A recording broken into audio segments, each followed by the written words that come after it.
Ja.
Hartlik goeiemôre aan julle almal. Baie welkom hier vanoggend. Mag dit wees dat hierdie erediens die woord wat sal uitgaan sal inslag vind in die hart, siel en gees. Maar voor ons begin vanoggend, wil ek net vir pastoor Willem vra om ons die diens te open. Pastoor Willem? Die Here seën jou.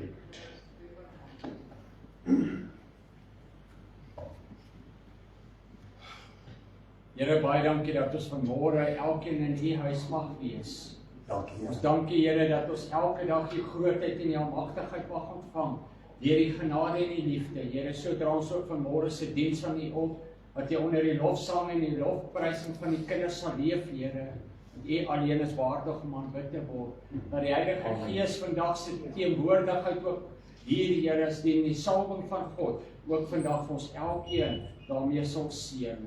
Vra ook die seën op die diens, Here, dat U ook pastoor Adrie se mond sal salf met die koffie van die altaar, Here, dat sy ook sal spreek soos wat U dit op haar hart lê, Here, en dat sy ook ontvanklik sal wees, Here, tydens die diens vir die woord, Here, en dat daar 'n bevestiging sal wees. Seën ons ook met die gemeentevergadering, Here, net vir die herbevestiging daarvan, want ons weet, Here, U het 'n groter plan vir pastoor Kiewit en pastoor Lorraine, en ons spreek lewe en oorwinning in Jesus naam, en ons weet, Here, dat U vir elkeen, Here, sal lei by die hand. Seën ons verder deur hierdie dag, Here, en ook hierdie samekoms, dat ons ook, Here, as daar vanmôre krankes is, as daar vanmôre siektes is, as daar vanmôre bemoediging van hart nodig is, dan vra ons ook dat U vanmôre elkeen sal aanraak en by ons sal stil staan. Dankie ook vir die seëning net deur die week, Here, en dankie ook dat ons in die vreugde en 'n getuienis vir U mag wees. Seën ons verder, Here, en lei ons in die diens. Ons bid dit in Jesus naam. Amen. En amen. Baie dankie pastoor Willem. U kan net so sit vir nou. Ons musiekspan gaan die ouer gewoonte bedien met 'n pragtige lied. So, bly in aanbidding saam met ons. Baie dankie.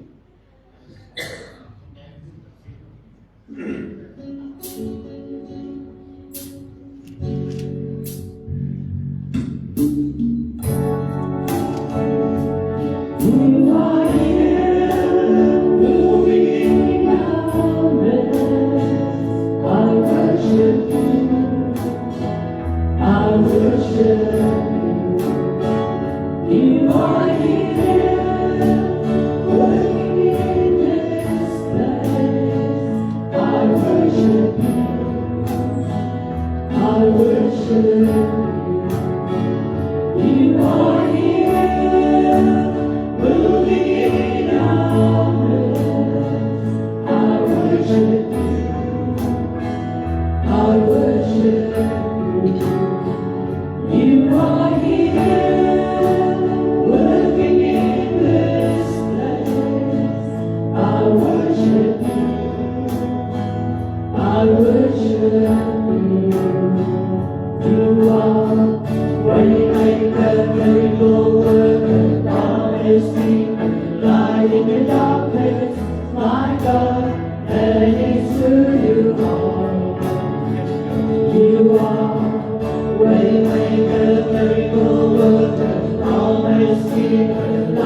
Dankie Here daarvoor. Glo jy dit vanoggend?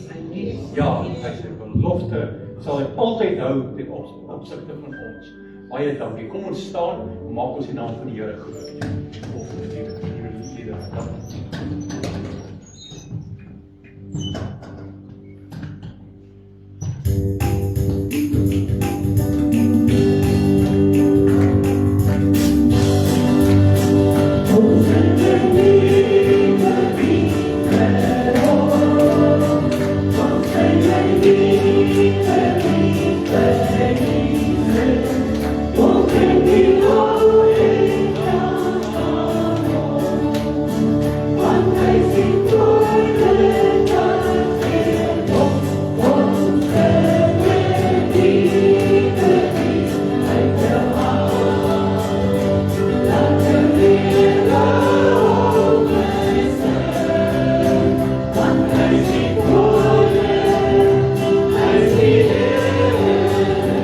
Say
Prys sy naam. Sien jy uit daarna om eendag voor Jesus te staan en om die lof en die eer te gee? Sien jy uit daarna?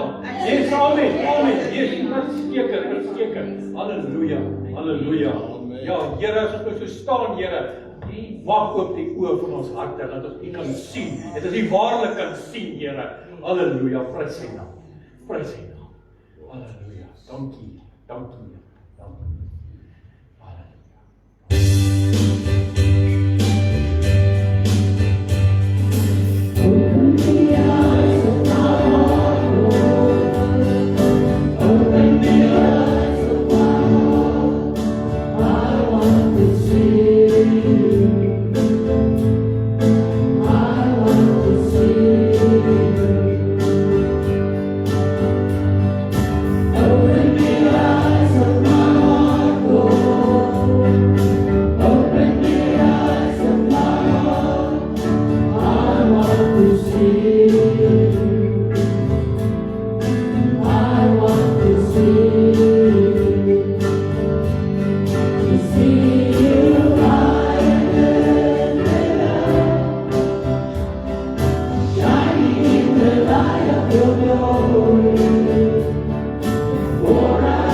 Oh,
Glory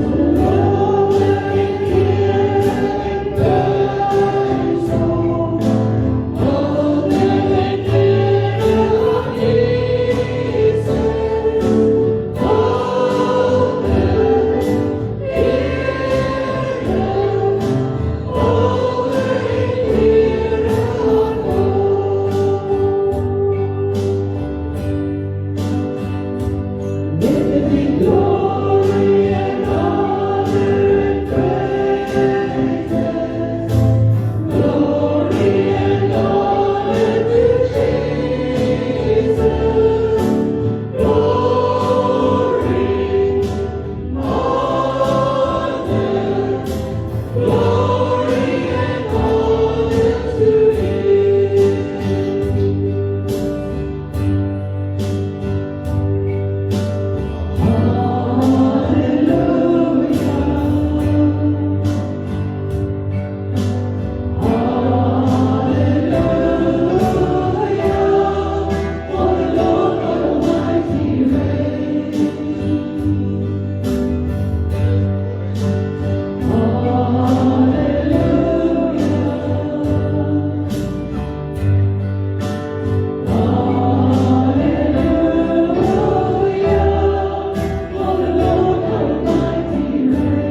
vir die teenwoordigheid hier by ons as Sondags.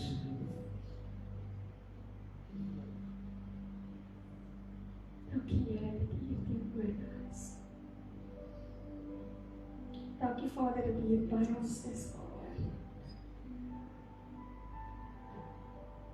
Here, ek wil U vra dat U sal spreek vandag.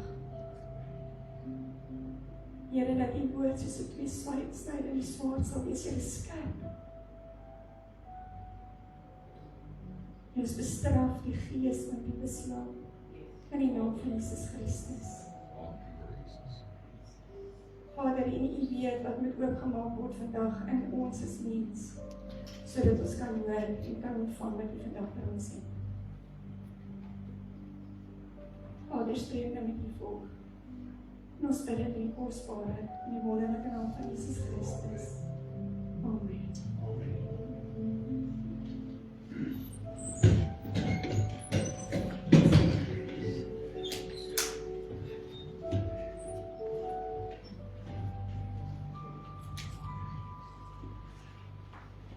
Goeiemôre almal. Amen. Ek nou vir almal hallo gesê.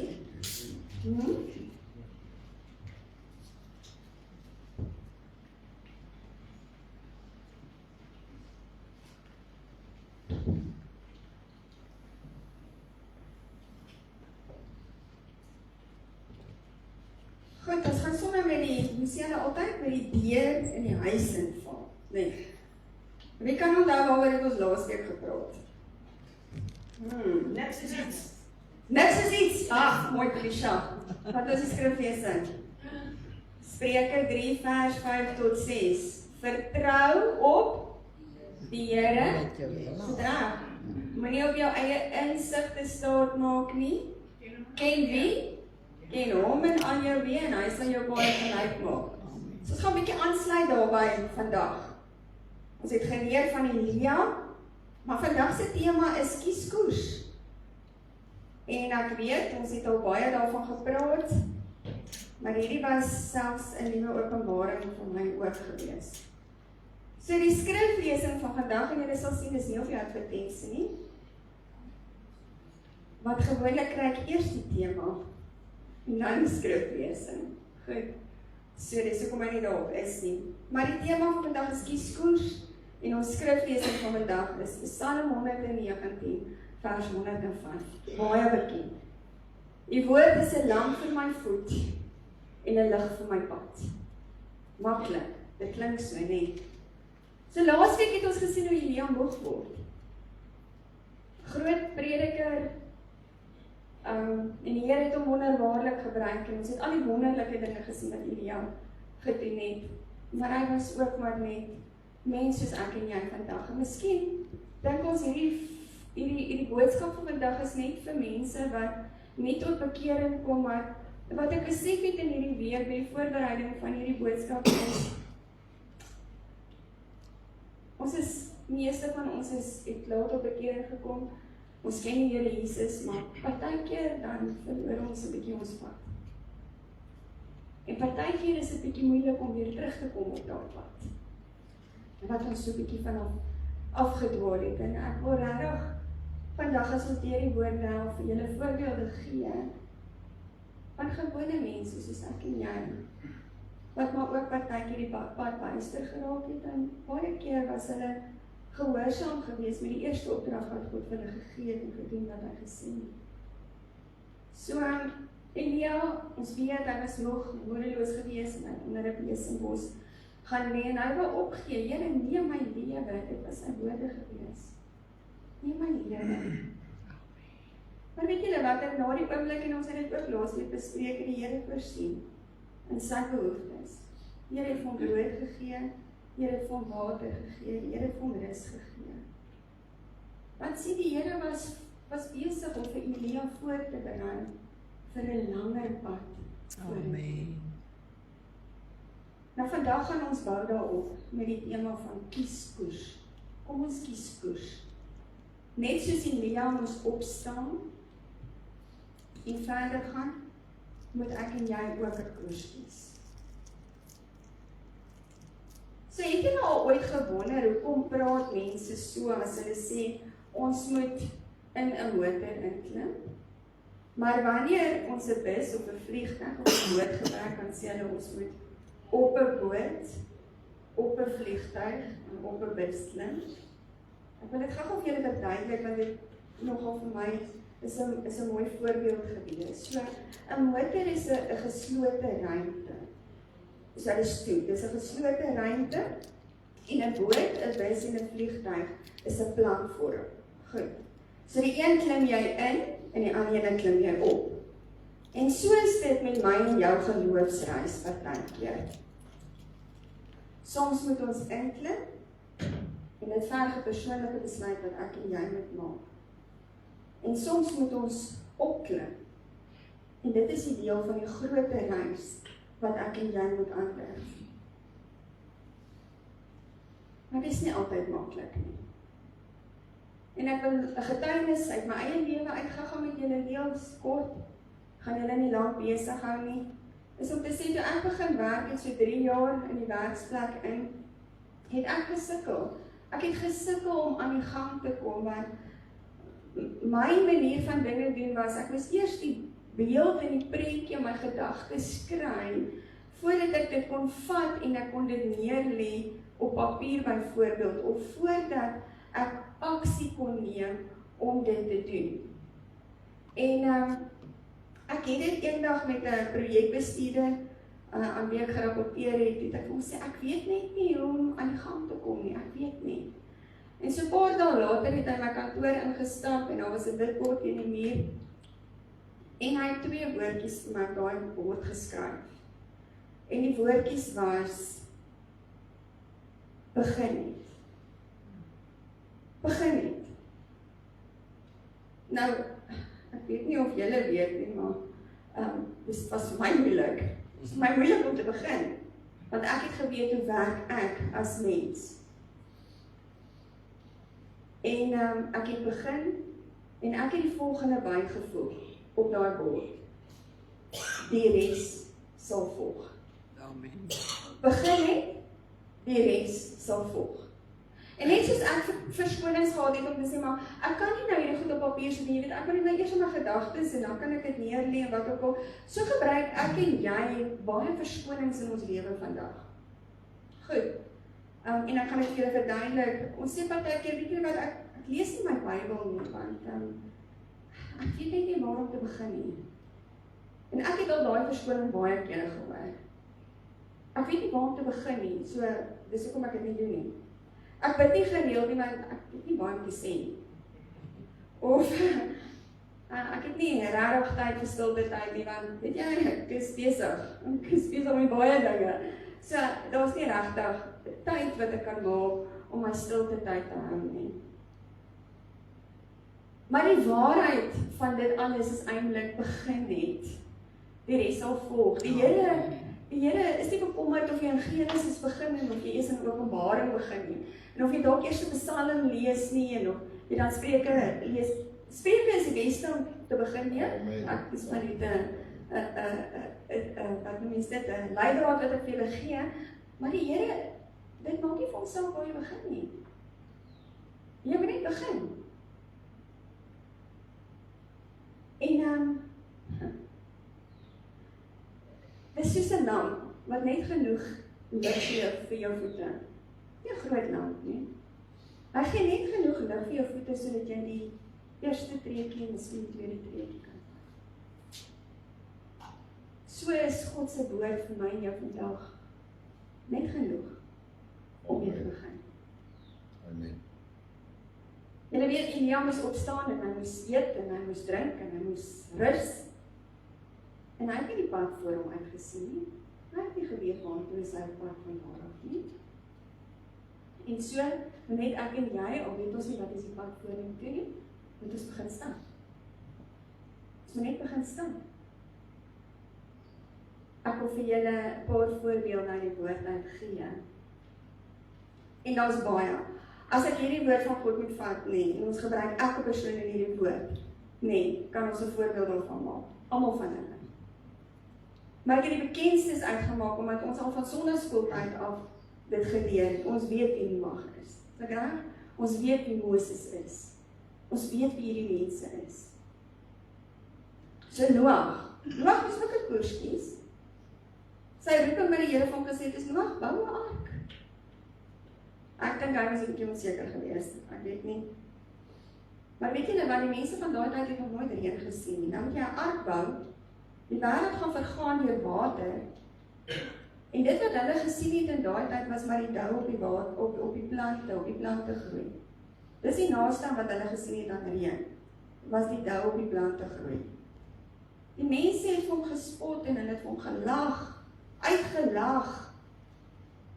Maar weet julle wat, Noag was gehoorsaam geweest. Hy het begin bou, plankie vir plankie het hy begin bou. En hy het nie moed opgegee nie, hy het aangehou bou. En wat was die uiteinde van sy gehoorsaamheid? Die uiteinde daarvan was, hy het sy familie gered, maar hy het nie net sy familie gered nie, hy het die hele mensdom gered. Dis hoekom die Here gesê het, hierdie aarde van ons sal nie weer deur 'n vloed vergaan nie. Nou, 'n ander voorbeeld wat ek vir julle wil noem is Moses. Nou, ons almal ken die verhaal van Moses. Die Here roep vir Moses en sê, Moses, weet jy wat, jy moet my volk nou gaan uithaal uit Egipte land uit. En jy moet hulle deur die woestyn vat na die beloofde land toe. Dit is jou opdrag, dit is wat jy moet doen.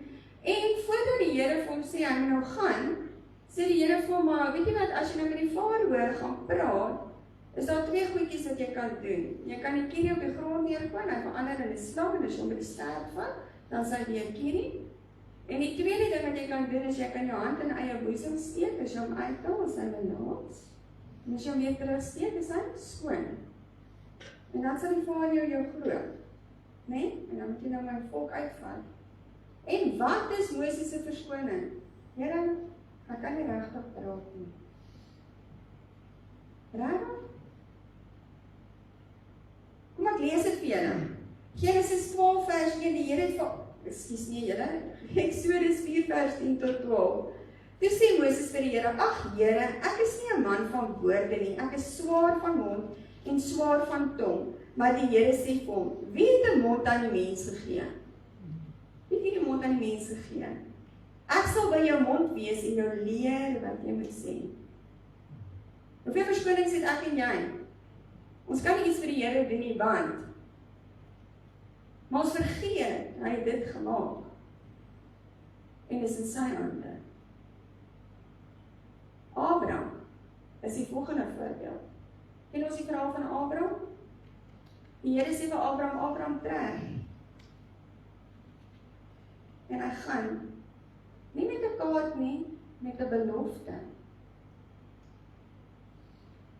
Genesis 12 vers 1 sê ons, die Here het vir Abraham gesê, gaan uit jou land en uit jou familie na die land wat ek jou wys. Hoeveel van ons is bereid om op te pak en te trek? As die Here sê trek. Hebreërs 11 vers 8. Deur die geloof het Abraham toe geroep is, gehoorsaam gegaan na die plek wat hy as erfdeel sou ontvang, en hy het weggetrek sonder om te weet waar hy sou kom. Nog 'n voorbeeld. Jona.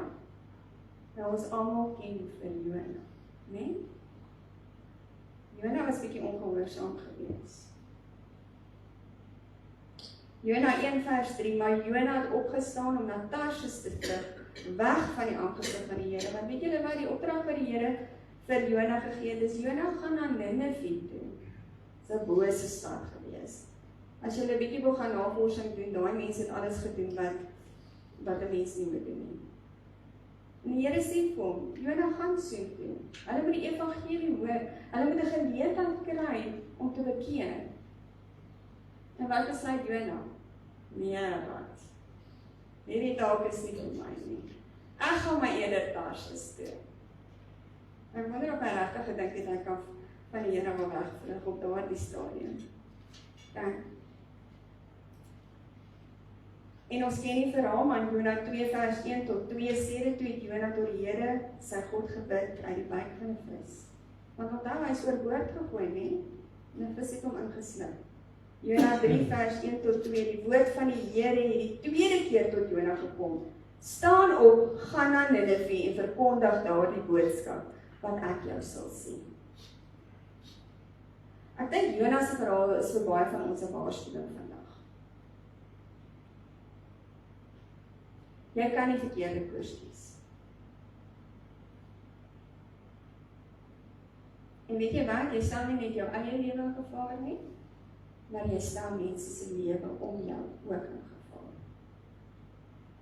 Maar tog wys dit ook die krag van God se genade, dat die Here vir Jonas sal terugbring en hom 'n tweede kans gee. En sê Jonas, gaan na Nineve toe. Dit is die opdrag wat ek jou gegee het. Moenie vlug nie, gaan na Nineve toe. Ek weet nie of julle al van hierdie woord gehoor het nie. Gispestek. Niet al daarvan gehoor. Gispestek. Ok, goed. Dat is vir my ook 'n nuwe woord. Maar gispestek is 'n navigasieproses wat seevaders gebruik het wanneer hulle koers gekies het. En om dit te doen, moes hulle 3 dinge doen. Die eerste is, hulle moes 'n beginpunt hê, so 'n vertrekpunt. Waar is ek nou? Die tweede ding wat hulle moes gehad het, is spoed. Okay? Hoe vinnig jy reageer. En die derde ding wat hulle gehad het, is koers. Die rigting wat jy kies. So waar begin ek en jy nou vandag om hierdie koers te kies, of kies koers waarvan ons praat? Jy begin waar jy nou is. Want dan julle laasweek het ek vir julle gesê, die Here wil jou ontmoet waar jy is. Nee?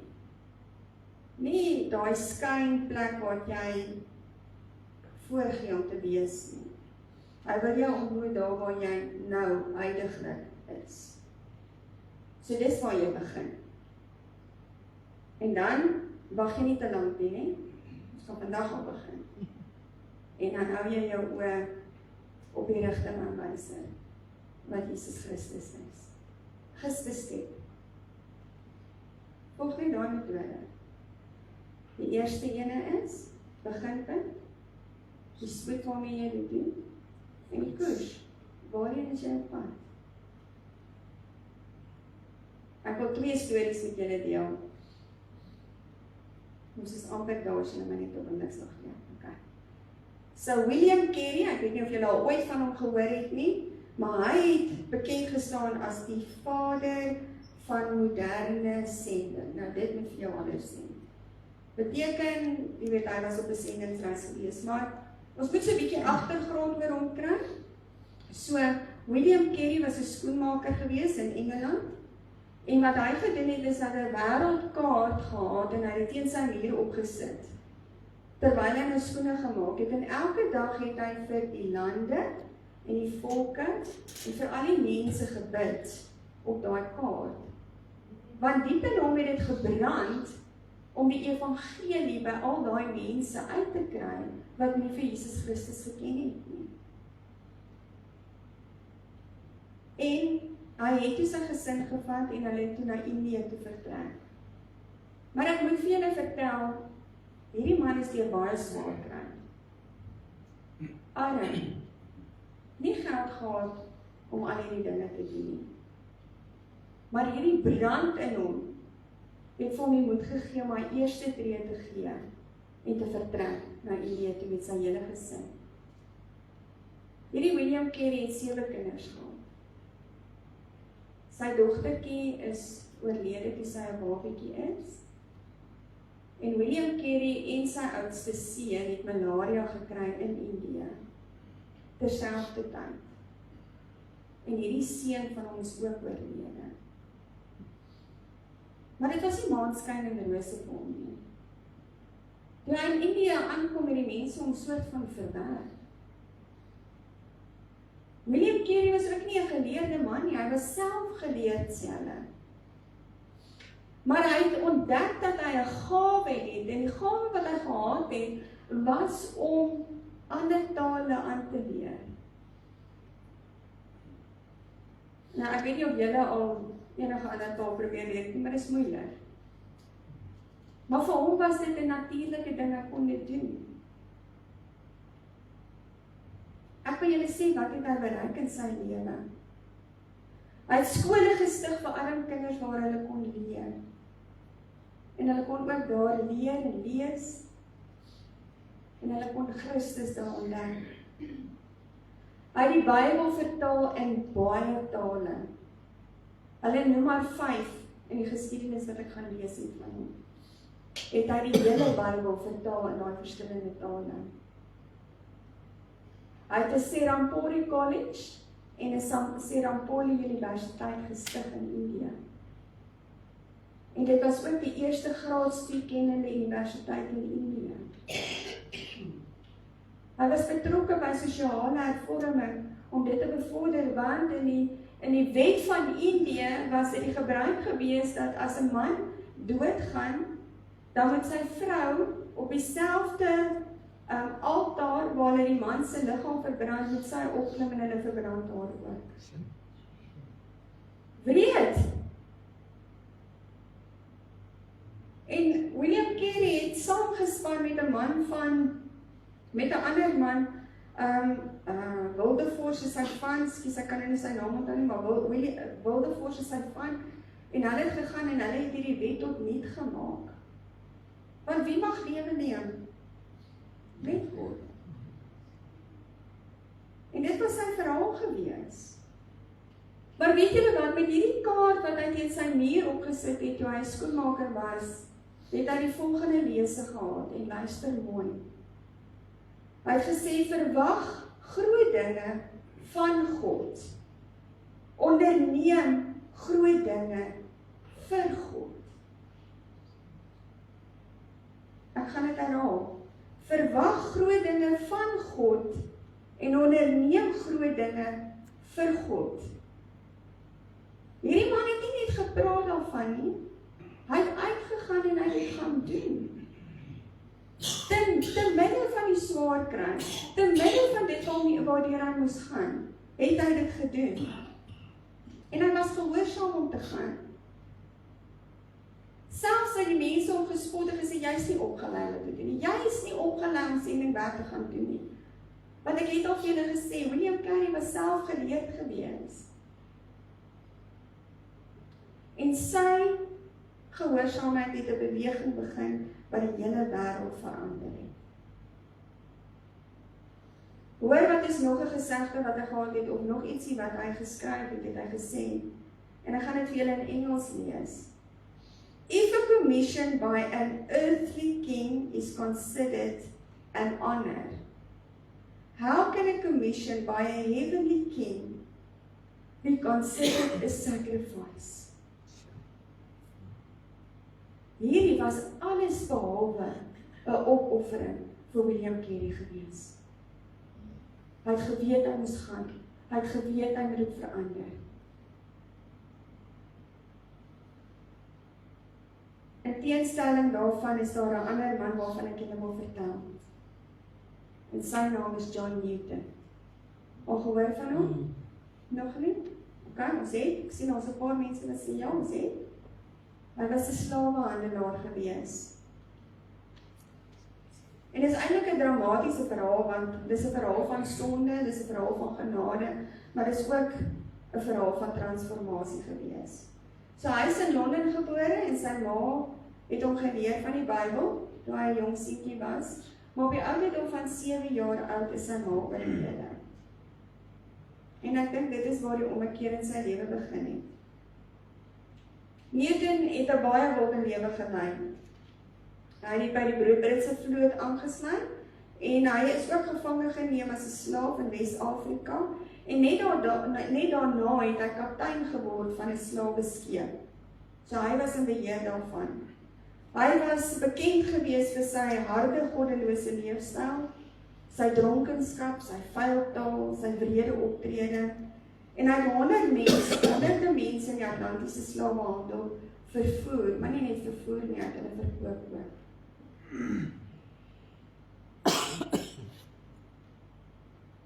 Maar in 1748, terwyl sy skip op die see is, kom daar 'n geweldige storm.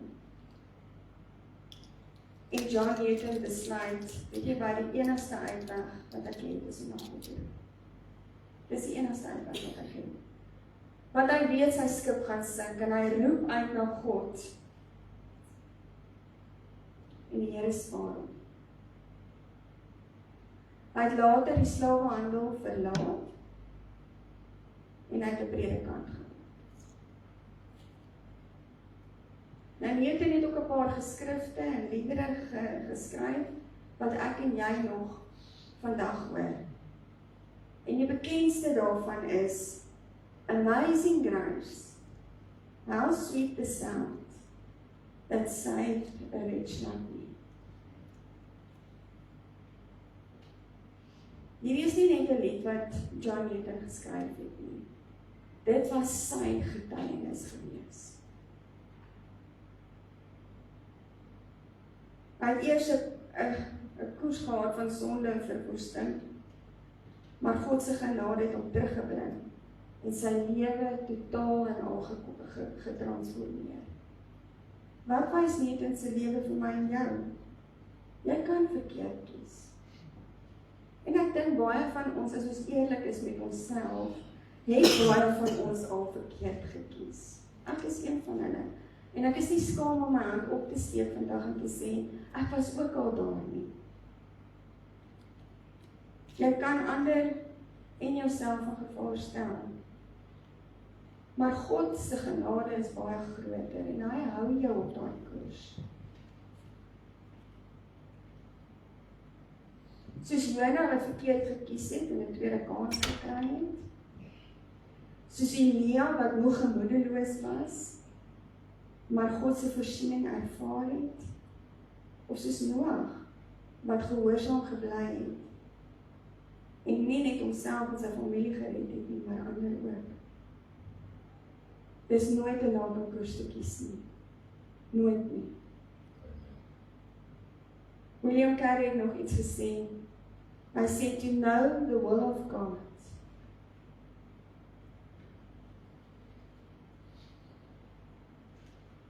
we need an open Bible and an open map. To know the will of God, we need an open Bible and an open map. En as ons gaan kyk na Psalm 119 vers 105, lamp vir my voete en 'n lig vir my pad. Wat beteken hierdie lamp vir my voete? In die Hebreëse gebruik is die woord ner, en dit beteken dis 'n klein lampie met een punt. Dis 'n lampie. En soos ek al voorheen vir julle gesê het, dis nie 'n helder lamp nie. Soos dit 'n lamp is vir jou voete, is dit net genoeg lig vir jou om daai eerste of daai tweede of daai derde tree te gee. En dit wys vir ons dat God se woord ons nie altyd die hele toekoms op een slag wys nie, maar net die volgende stap om te begin. Begin met die lig vir my pad. Dit dui vir ons op die groter rigting wat daar is. Die lig help jou nie om te verdwaal nie, dit help jou om koers te hou, dit help jou om die struikelblokke wat jy op die pad kry bietjie te vermy. En dit beteken God se woord gee nie net onmiddellike leiding nie, maar ook langtermynrigting vir jou lewe. Maar soos William Carey gesê het, ons het iets nodig om daai koers te kry. En dis 'n oop Bybel en 'n oop kaart. Wat is die praktiese toepassing daarvan? As jy kyk na jou voete, dis die daaglikse besluite wat ek en jy neem. Elke tree, elke stap wat ek en jy gee. Die pad, dis jou lewensrigting. Waartoe is jy op pad? Weet jy waartoe is jy op pad? En dis die groter koers in jou lewe, dis die roeping. Dis waarvoor God my en jou geroep het. En dan wil ek afsluit met die volgende. Elia het nie genoeg lig gekry vir die volgende, het net genoeg lig gekry vir die volgende stap skies. Noag het gehoorsaam gebou sonder om die hele plan te sien. Hy het geweet wat God beplan, maar hy het gebou. Jona het verkeerd gekies, maar die Here het hom 'n tweede kans gegee. Is dit nie wonderlik dat ek en jy vandag hier kan wees en net dink, wel, ons het 'n verlosser wat altyd daar is nie. Maak nie saak watter rigting ek en jy kies nie. William Carey het groot dinge verwag, maar hy het ook groot dinge verwag. John Newton het genade ontdek, wat sy lewe en sy hele koers verander het. En dit laat my dink aan Paulus, dis soos 'n Damaskus ontmoeting wat hy gehad het. En jy hoef nie die hele pad te sien. Jy het 'n lamp vir jou voete, wat jou gaan help om die eerste, die tweede en die derde tree te maak. En jy het 'n lig vir jou pad, Jesus Christus. Kies koers beteken ons moet Christus kies. Niemand anders nie. Ons moet Christus kies, want sy lig is genoeg vir vandag, sy woord is genoeg vir jou pad, en sy genade is vir jou genoeg vir altyd.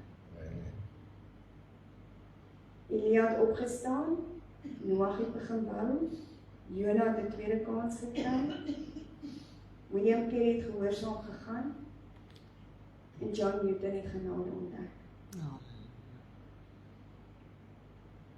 En jy? En ek? Ons het 'n kaart in ons hand by. Dit nie nodig om te soek. Psalm 119, vers 105 sê, die woord is die lamp vir my voete en die lig vir my pad. Dis soos 'n skattejagkaart.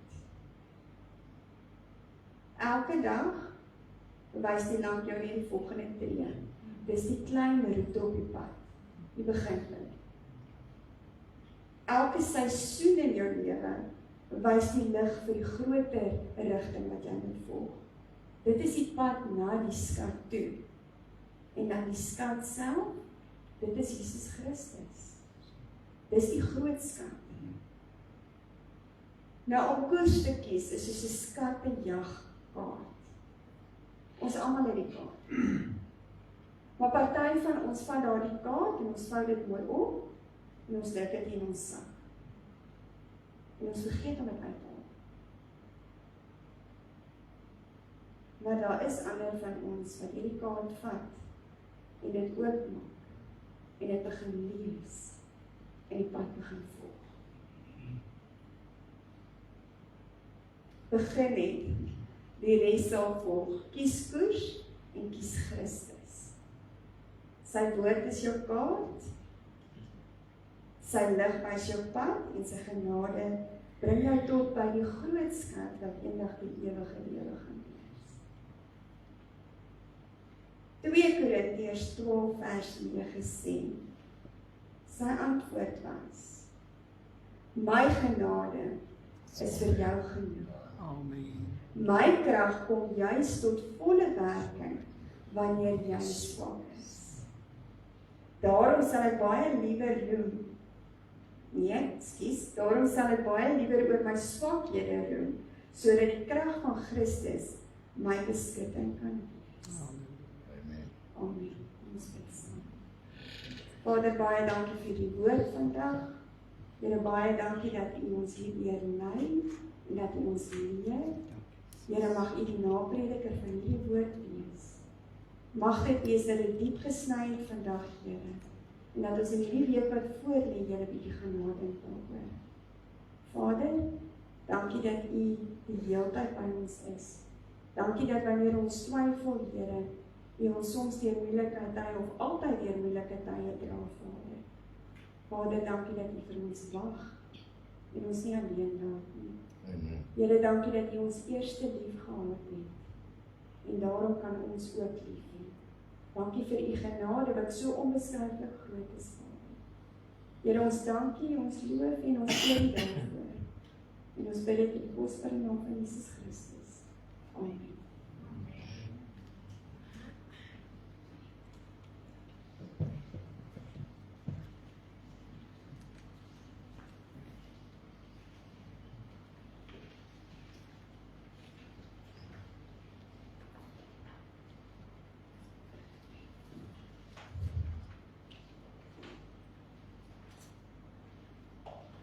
Amen.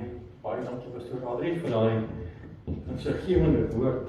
Ja, ek steek ook my hand op vir verkeerde keuses om nog 'n kans te kry. Hier staan hy vandag vir julle. Baie dankie. Kom ons staan en dan sal ons die volgende lied sing.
Geliefdes, net die afkondigings vir die res van die week. Ek is seker dat daar vanaand E3 vanaand en dan is daar ook vanmiddag 5:00 begin ons met consecration opleiding as ook so. Die wat ingeskakel het, ons gaan definitief vanmiddag begin. Baie dankie ook 5:00. As daar nog van die eerste wat wil inskakel, is meer as welkom by die consecration.